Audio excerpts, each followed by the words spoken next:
அபார கருணா சிந்தும் ஞானதம் சாந்தரூபிணம் ஸ்ரீ சந்திரசேகரகுரும் பிரணமாமி முதான்வகம். இந்த நாகப்பட்டினத்துலேயும் மழை இல்லை, ரொம்ப நாளாக மழை இல்லாதிருந்து இந்த ஜனங்கள்லாம் கஷ்டப்பட்டுருந்தா. அந்த கோவில் குளத்தில் இந்த தெப்போத்சவம்லாம் நடக்கும். இந்த தெப்பம் விடுறதுக்கு கூட தண்ணி இல்லாத வறண்டு போயிடுத்து. அந்த ஜனங்கள்லாம் ரொம்ப வருத்தப்பட்டா.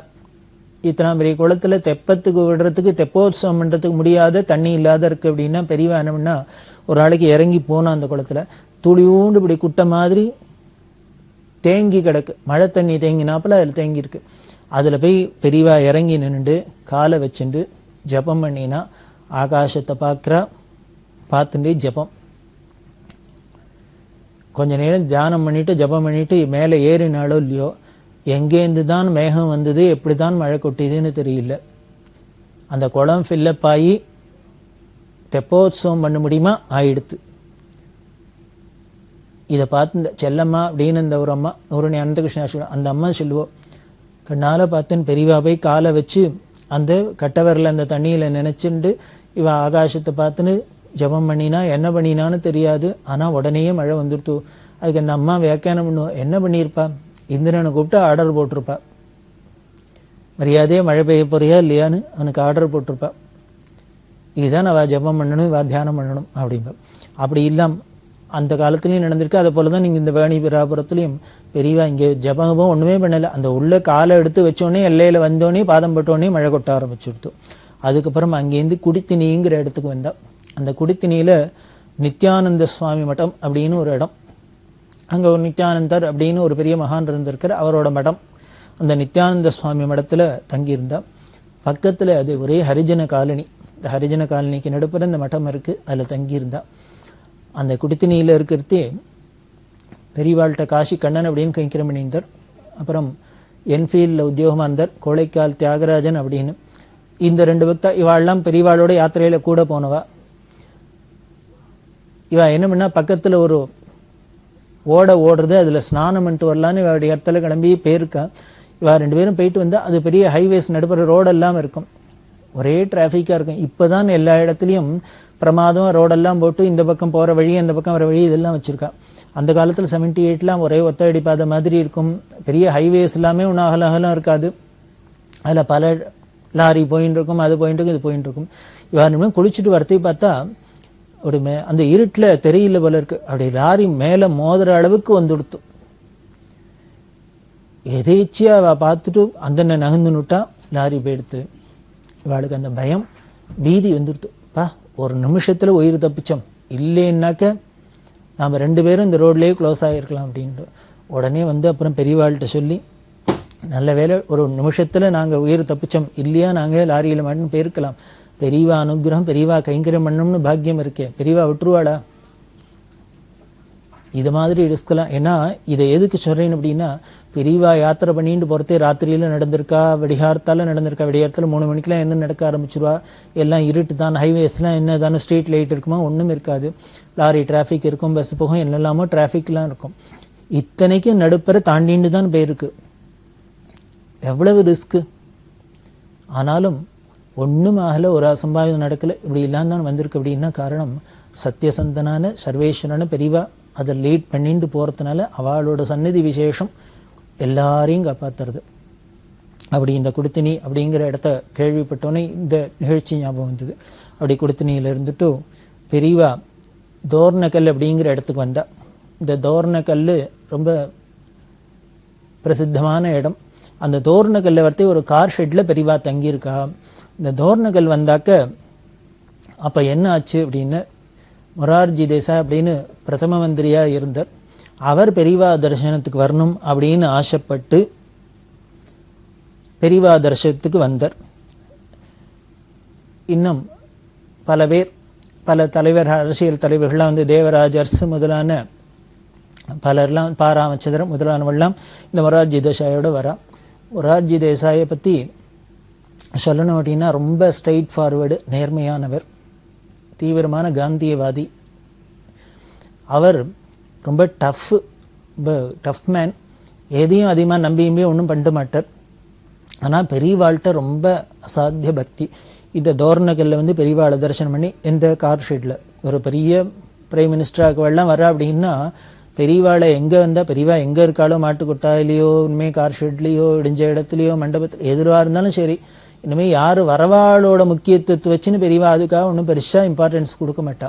அதாவது ஞானிகள் அப்படின்னாலே இப்படி தான் இருக்கணும் அப்படின்னு காமிச்சாப்பில் இருக்கும். ஏன்னா அங்கே ஒன்றுமே முக்கியத்துவம் கிடையாது. ஏன்னா பிரம்மம் ஒன்று தான் சத்தியம் அப்படிங்கிறதே, இந்த ஜெகன் மித்யா அப்படிங்கிறதே, அதுக்கப்புறம் இந்த ஜெகத்தில் இருக்கிற அதுக்குள்ளே இருக்கிற விஷயங்களுக்கு என்ன எதுன்னு பெருசு என்ன, பிரைம் மினிஸ்டர் என்ன, ராஜா என்ன, அரசன் என்ன, ஆண்டி என்ன, நீ என்ன, நான் என்ன, உயர்வு என்ன, தாழ்வு என்ன, ஒன்றும் இல்லையோ இல்லையோ. இதை வாயால் மட்டும் வார்த்தையாக சொல்லாத அப்படியே நடைமுறையிலையும் நடத்தி காமிப்பா பெரியவா. இந்த கார் ஷெட்டில் ஒரு பிரைம் மினிஸ்டராக இருக்கிறவர் இந்த மொரார்ஜி தேசா தரிசனம் பண்ணுறார். கார்த்தால 10:30 மணிக்கு வந்தவர் வேறு ஒன்றும் இல்லை, ஒன்றும் பேச்சு இல்லை ஏச்சு இல்லை, ஒன்றும் இல்லை. இது மாதிரி வந்திருக்காரு எல்லாம் சொன்னால் பார்த்தா அவர் என்ன ஒரே ஒரு பிரார்த்தனை பெரியவாள்கிட்ட பண்ணேன்னா, பெரியவா சன்னதியில் கொஞ்சம் நேரம் நான் தியானம் பண்ணணும், மெடிடேட் பண்ணணும், பெரியவா அனுகிரகம் பண்ணணும். வந்தவர் நேரம் வந்தோடனே பெரியவா பாதத்தை தொட்டு நமஸ்காரம் பண்ணிட்டு எல்லாம் பண்ணிட்டு பெரியவாளும் உத்தரவு பண்ணால் பெரியவா பாட்டுக்கு மௌனமாக விஷாத உட்காந்துருக்கா தட்சிணாமூர்த்தியா. இவரும் ஏத்தாப்புல சனகாதி மகர்ஷிகள் மாதிரி இவரும் விஷாத உட்காந்து 45 நிமிஷம் 3/4 மணி நேரம் பெரியவா சந்நிதியில் தியானம் பண்ணினர். அவர் கிளம்பி போயாச்சு.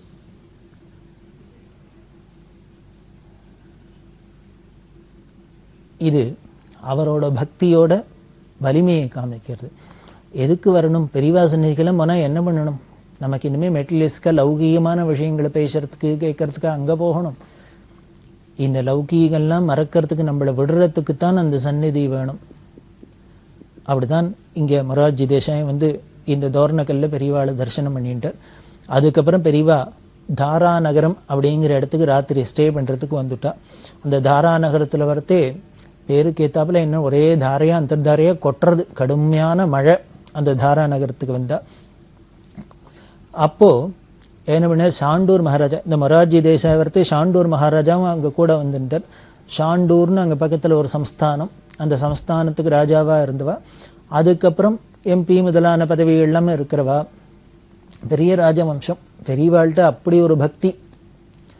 இந்த ஷாண்டூர் ராஜா பெரியவாள்கிட்ட பிரார்த்தனை பண்ணினர்.